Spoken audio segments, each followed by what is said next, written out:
ठीक है, अब आगे बढ़ते हैं। अब फोकस करते हैं। हिस्टोरिकल बैकग्राउंड तो हो गया, वो एक कहानी है, कहानी ही रहेगा। देखिए, मेनली दो तरीके का सर्जरी होता है। एक फ्लैप सर्जरी जिसको बोलते हैं, फिर उसका भी आगे फ्लैप सर्जरी जब पढ़ाएंगे तो सब टाइप्स बताएंगे।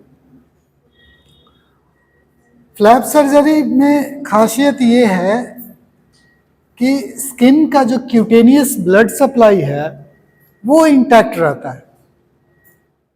ठीक है, आइदर आर्ट्रियल नहीं तो वेनस, नहीं तो दोनों। समझ गया? तो ये सबसे थिकेस्ट होता है।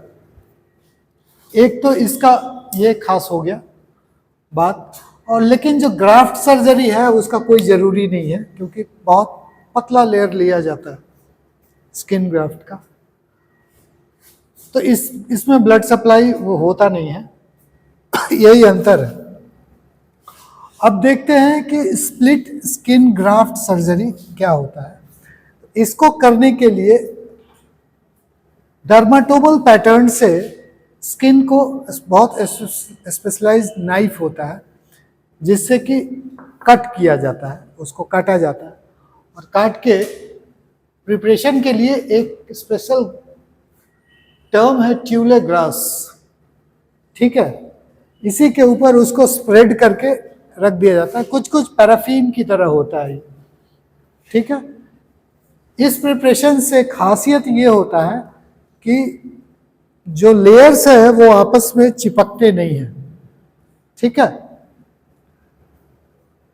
अब यहाँ पे जो रिसिपिएंट एरिया है जहाँ पे उसको ग्राफ्ट का जरूरत है, तो 48 आवर्स का टाइम बड़ा क्रिटिकल होता है सिंस जब ग्राफ्ट किया गया, क्योंकि इस टाइम तक विदाउट ब्लड सप्लाई ये जो डोनर का जो स्किन पार्ट है जो कि ट्रांसप्लांट किया जा रहा है वो सरवाइव जो है सो कर सकता है। डायरेक्ट नॉरिशमेंट या न्यूट्रिशन को वो एब्जॉर्ब करता है। जो फ्लूइड ऊपर में रहता है अंडरनीथ टिश्यू जिसमें उसको ट्रांसप्लांट किया गया, लेकिन उसके बाद नहीं। तो यही 48 आवर्स बड़ा क्रिटिकल टाइम है। इस समय तक नया blood supply, cutaneous blood supply underneath tissue से जो है, जो डोनर का जो ग्राफ्टेड सर्जरी है उस स्किन में इन्वेड कर जाना चाहिए।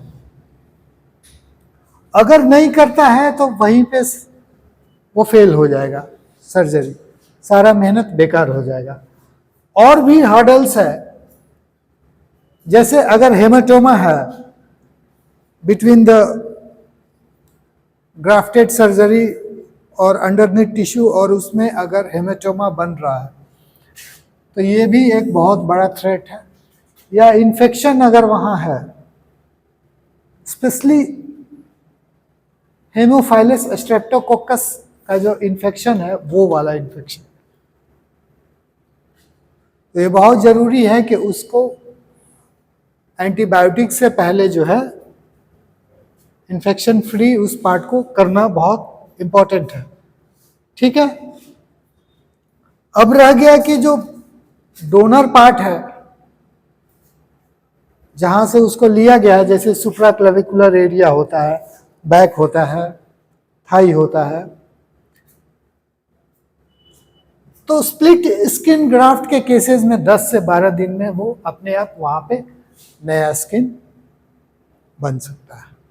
ठीक है, बन जाता भी है। और चूंकि जो पहले वाले लेक्चर में भी हम बताए थे, फिर अगर बहुत ज़्यादा स्किन का जरूरत है तो दोबारा उसको वहाँ से लिया जा सकता है। बात समझे आप? ठीक है, किसी को कोई डाउट? ऑफ कर दीजिए कैमरा।